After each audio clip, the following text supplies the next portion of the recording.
Satu truk pengangkut bahan bangunan ini terguling di bahu Jalan Lintas Sumatera Ruas Soekarno-Hatta Palembang. Tergulingnya truk mengakibatkan kemacetan arus lalu lintas karena sebagian badan dan muatan truk menutup badan Jalan Lintas Sumatera.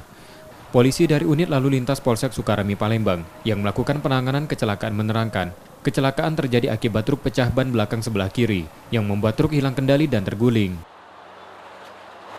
Bengkel bermuatan penuh, pecah ban sebelah kiri belakang, kemudian hilang keseimbangan, jatuh terbalik sendiri ke kanan di median jalan. Untuk korban manusia tidak ada, cuma material, barang-barang dan tanaman milik dinas tata kota. Karena ban belakang kiri meledak. Tak ada korban jiwa dalam peristiwa ini, sementara truk sudah berhasil dievakuasi dari lokasi kejadian. Muklas Diferensial, Kompas TV, Palembang.